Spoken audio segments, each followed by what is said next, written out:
Good afternoon. My name is Jordan, and this is my wife, Kerena.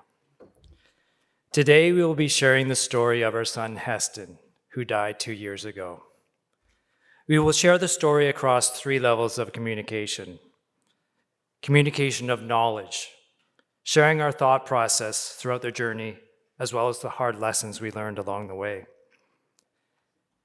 Practical communication, the physical care, the daily struggles, and the many helping hands. Communication of the heart.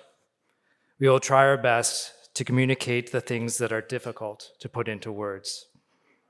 I find this to be one of the hardest ways to communicate, but I think it can be one of the most effective. A connection of shared experience can stay with you forever. Although many of you do not have the same story that we have, there will be parts that anyone in palliative care will identify with. But we also hope from hearing our story, you might leave with a new perspective of the valuable work that you all do.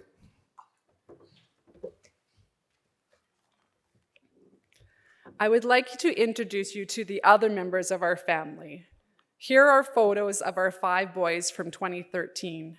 Our 2 older boys here are ages 13 and 10, Heston is 3, and our twins are less than a year. This was a very busy and difficult year for us. I look at these photos and think, wow, that was a crazy, exhausting time. We would be the first to admit that for that year, we were not thriving. We were simply surviving from one day to the next. But while these photos were both taken in the fall of 2013, there was one really big difference between them. In the second photo, Heston was dying.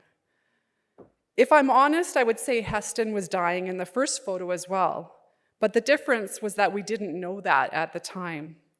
The first photo was taken before he was diagnosed, and this knowledge changed everything. The moment Heston was diagnosed, there was a part of him that died. Heston had Sanfilippo syndrome, also known as mucopolysaccharidosis type 3A. This was a rare, genetic, regressive terminal condition.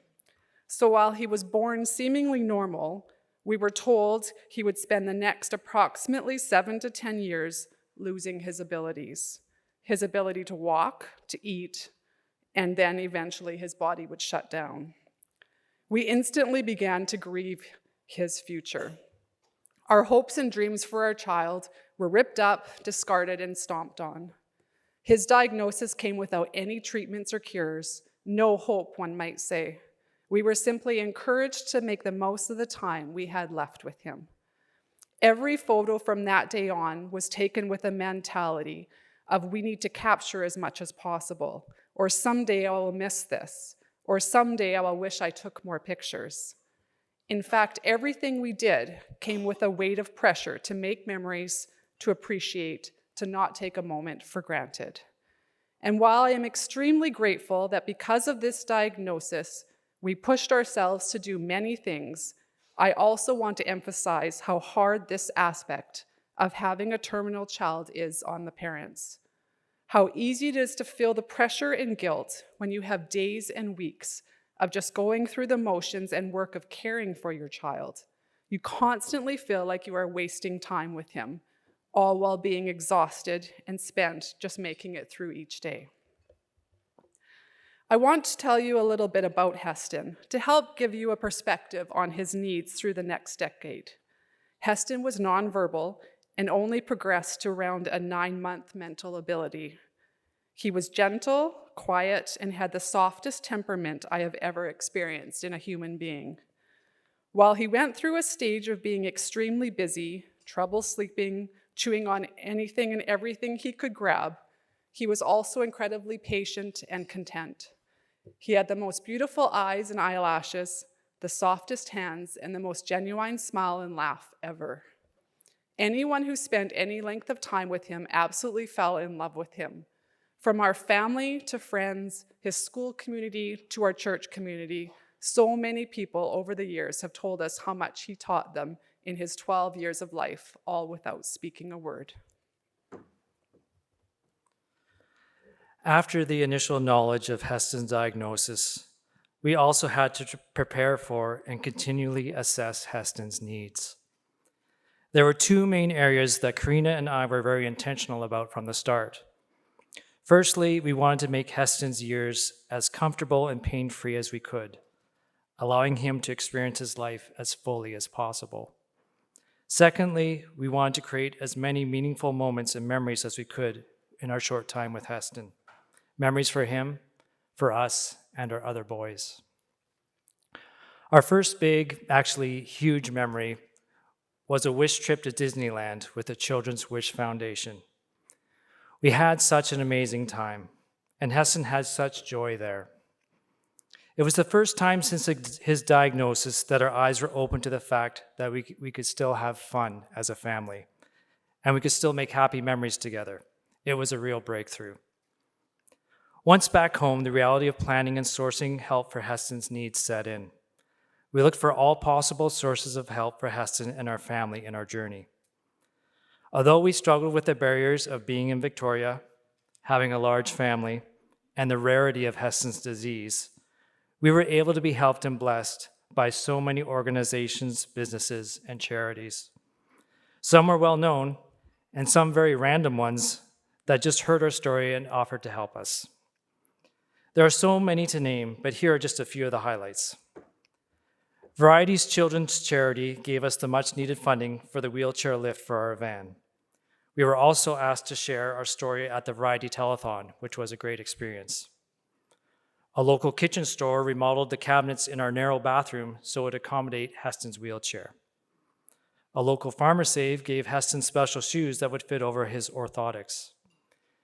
During COVID, the Dino Lab, a dinosaur museum in Victoria, gave our family a private tour, and on Heston's birthday, did a musical parade of inflatable dinosaur costumes in the front of our house. It was quite the sight, and all our neighbors came out to see what was going on. But one of our most memorable and impactful supports was our mode of transportation. We needed a much larger van to accommodate Heston's wheelchair, as well as our 4 other boys. This was something we simply could not afford. With a combination of generous donations from friends and family, and a 50% off discount from our local Mercedes dealership, we were delivered a shiny black Sprinter van from Santa on Christmas Eve. We were blown away. This van served us faithfully for many years. It was so perfect for our family. As mentioned, our main goals were to provide the best care for Heston and make meaningful memories for him as a family. There was one place that was able to help us immensely in both these areas: Canuck Place Children's Hospice. At Canuck Place, the doctors knew Heston's disease. His progression was monitored every visit. His care plan was evaluated and adjusted as needed. His physical care was taken care of so we could focus on being a family.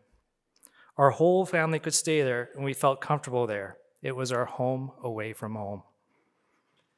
Canuck Place took us on many family outings to Science World, the aquarium, mini golf, and countless special memories that are locked in our hearts.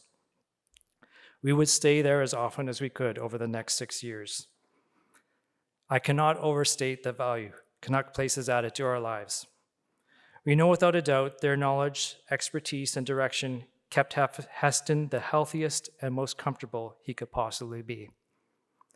Their ability to accommodate not only Heston, but also us as a large family, was something we did not experience anywhere else.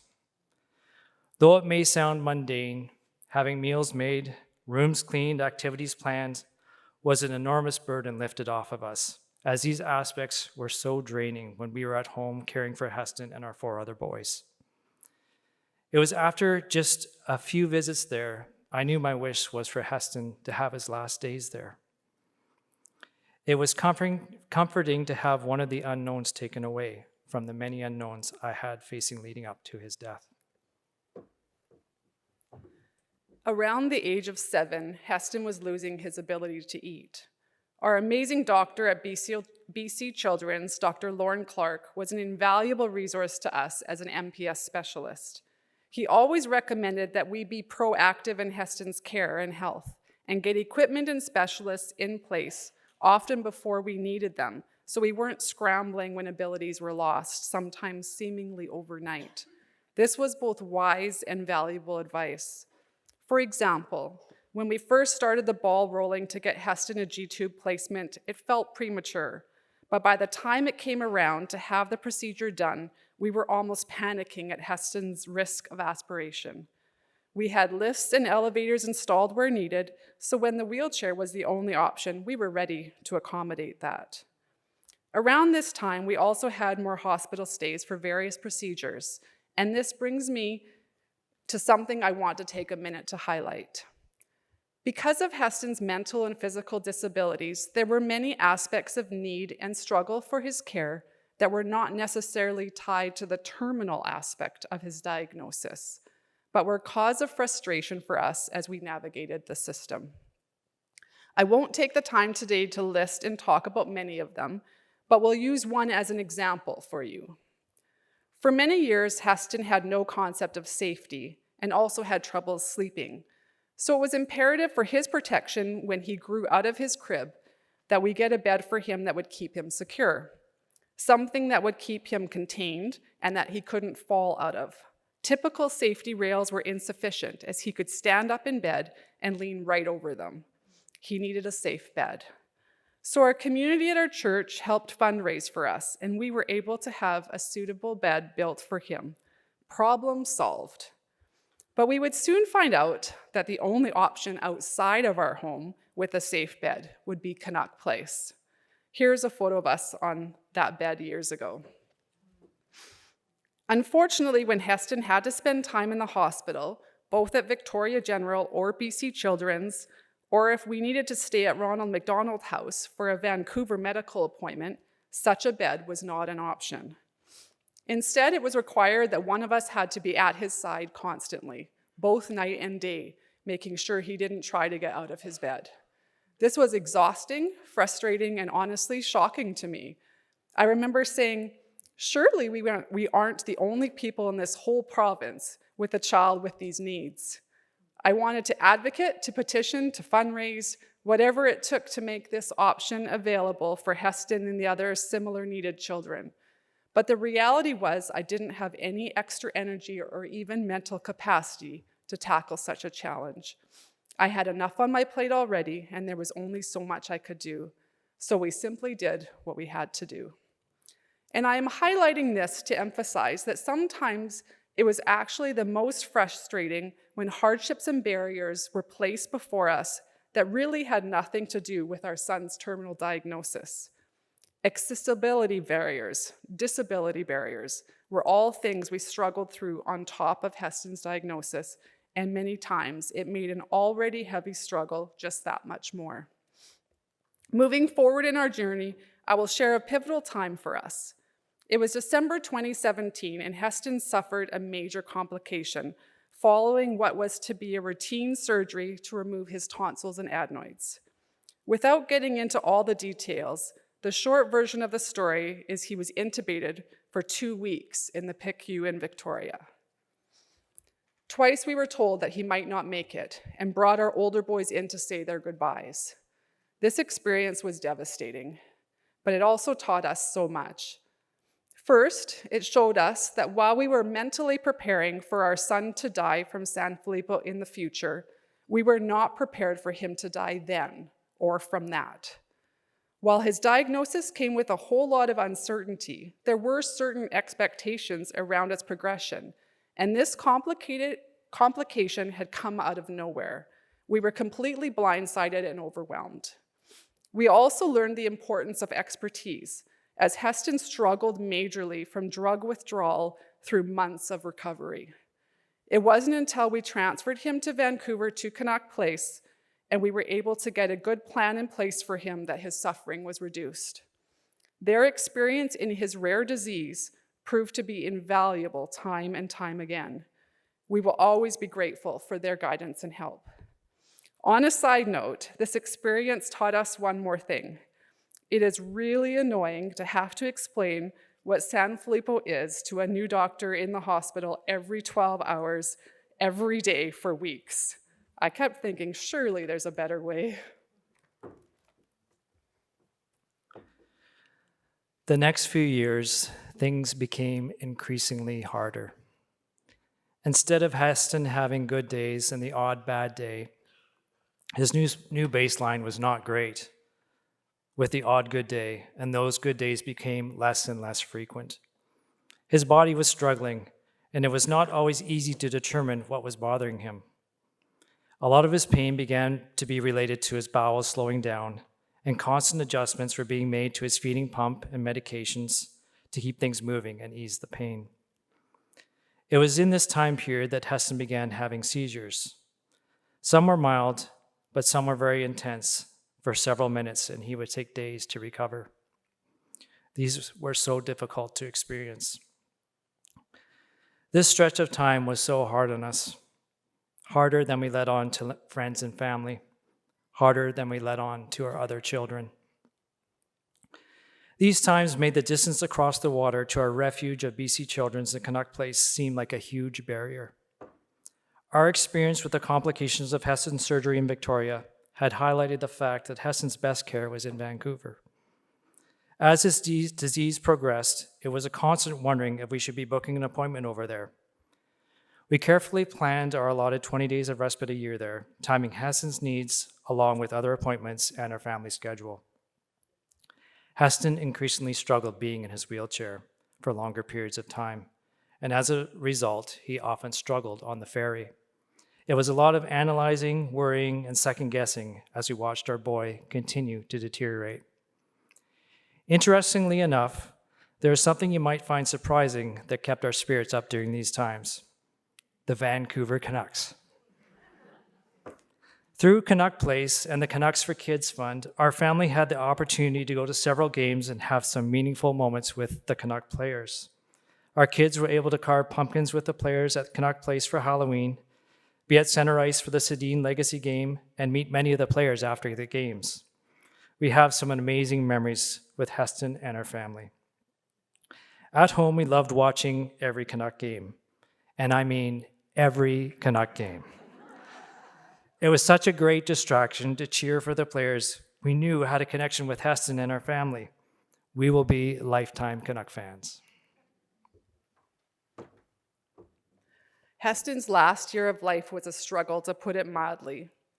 One of the hardest things to deal with during this time was trying to be his caregiver and advocating for him, but not being able to explain anything to him or have him be able to tell me what hurt.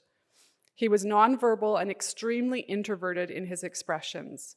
Because of this, I could see when he was uncomfortable or in pain from across the room where others could not. A simple tear down the cheek, tension in his neck, or furrowed eyebrows were his way of practically screaming, but they required knowing him to recognize them as signs. Many times I questioned myself and didn't want to be that parent who appeared to be high needs or over-the-top dramatic.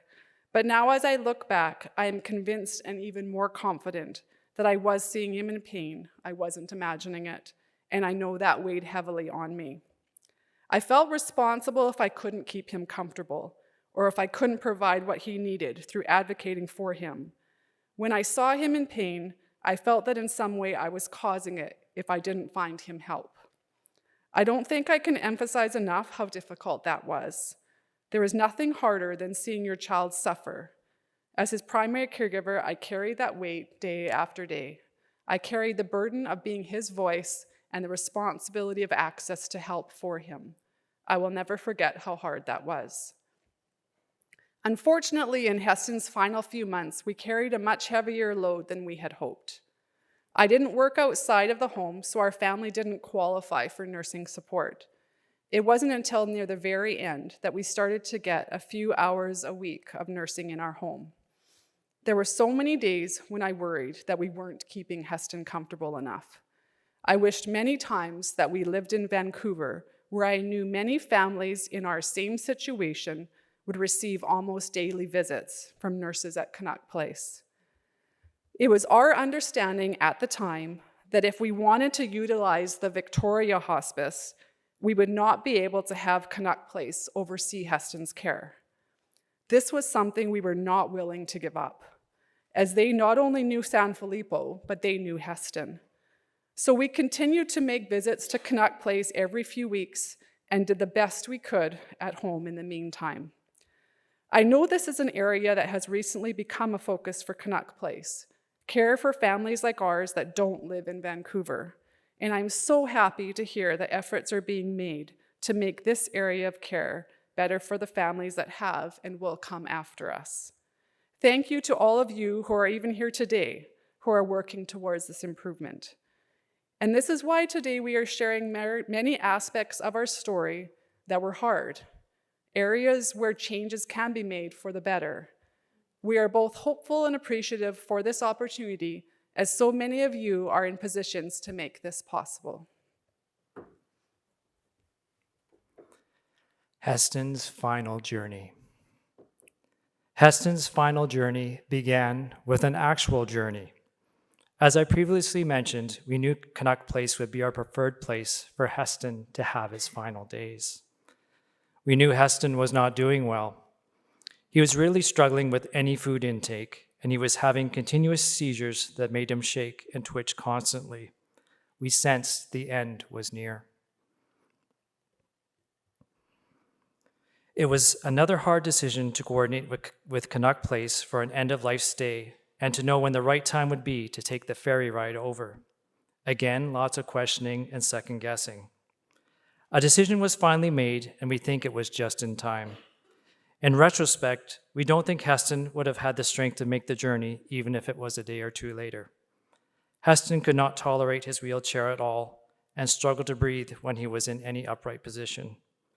This posed a real problem in how we would get Heston over to Vancouver.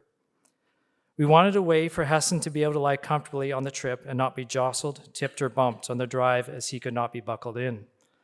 We thought of pillows and thick blankets, but none of these seemed like they would quite work. Now, it's always interesting how you can try and be intentional in explaining involving your kids in this hard process, but sometimes the best ways, they just appear. Our twins had the perfect solution for Heston's van ride: Squishmallows. I'm sure most of you are aware of this popular brand of stuffed animals. The twins had huge Squishmallows that could be wedged in between the bench seats, leaving no gaps. They each carefully chose which ones deserved the honor of carrying their brother. This provided a thick floating cushion for Heston that absorbed any vibrations and jostling of the ride. The twins suddenly had a very personal connection to Heston's last journey, and we could tell that they were so proud that their Squishmallows were providing such comfort to Heston and making this trip possible. Our arrival at Canuck Place triggered many series of events that were an unfamiliar combination of lasts and firsts. Being forewarned of Heston's fragile condition, the nurses at Canuck Place had wheeled out a hospital bed to the parking area so we could transfer directly from the Squishmallows to the bed. I still have a vivid snapshot in my mind of picking him up and placing him in the bed as the sun was shining on his face. Of the thousands of times I'd carried him to put him in his wheelchair, carried him to the couch, carried him to bed at night, this would be the last time that I carried him. But once Heston was in that bed, it brought about a new first that we had not had for many years. We no longer had to completely focus our minds on Heston's physical care. Yes, Heston had been cared for previous times at Canuck Place, but those times Kerena always had to update them on his new progressions and stages, and she would have to be diligent in learning the new medication doses and physical care practices assigned to Heston so we could implement them in his care once we got him back home. Now, we did not have to remember any of this. We did not have to administer his medications and feeds throughout the day and night. We did not have to wonder if his medications and dosages and feeds should be adjusted. We did not have to constantly analyze him so we could describe his symptoms to the doctors and nurses. We did not have to check his areas of skin breakdown and turn him in his bed every hour. We did not have to analyze his bowel movements and change his diapers as we had done several times a day since the day he was born. We could just focus on our family, Heston, and our final days with him. While this was incredibly freeing, it also made us feel a bit exposed and vulnerable. Up until now, it was a bit of a coping mechanism to be absorbed in Heston's immense care, it did not leave much room for self-evaluation and reflections of the heart. And this was mostly intentional, as there was always a worry that if either of us cratered emotionally, Heston's care would suffer, so we just pushed through. Heston lasted 2 weeks at Canuck Place, and though it was a difficult time, there was beauty in some moments. We were able to record Heston's heartbeat in a special stuffed animal that plays it when you give it a special squeeze. The Vancouver Canucks mascot, Finn, who had a special connection with Heston, visited him in his final days. Our 4 other boys were always close, but they bonded in a very close way during this time. This closeness carries on till this day. There are so many unknowns with death. We had many years of thinking and preparing for Heston's death, but we did not have any control of how or when it would happen. We knew it would arrive in its own time. Although not always the case for many deaths, Heston's last day had several elements that seemed to be just timed perfectly. Either myself or Kerena were always in Heston's room, so that at least one of us would be there when he died. Of course, it was our wish to be together. Kerena and I happened to both be in the same room with Heston when he suddenly gave a big breath and stopped breathing. We all immediately went to his side along with the nurse.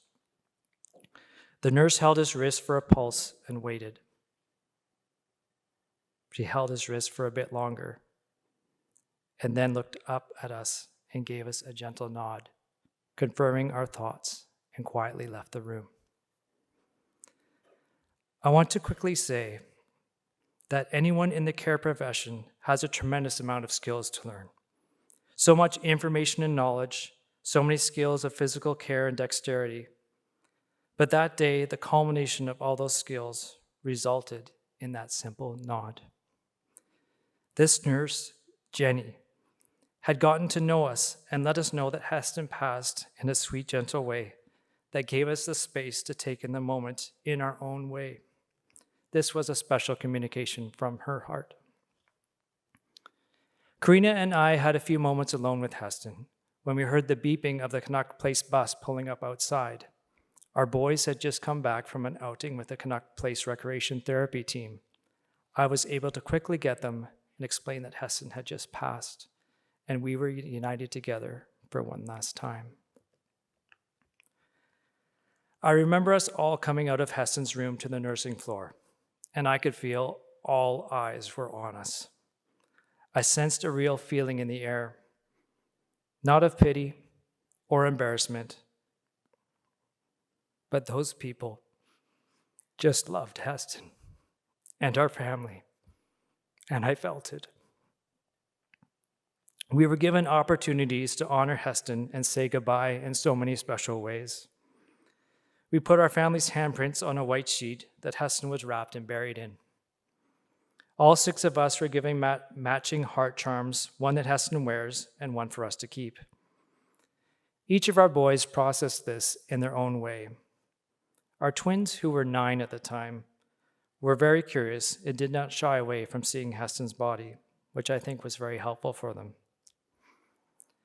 Canuck Place does many things extremely right. There is an intentional intertwining of smart planning, physical care, and emotional care that our family experienced in our time there. But there was something that struck me afterwards. The care we received was a culmination of all the children that had passed there before us. Their stories had been learned from, documented, and improvements made. Their experiences paved the way for Heston. Our hope is in that hearing Heston's story today may have some nuggets that will help some other children down the road.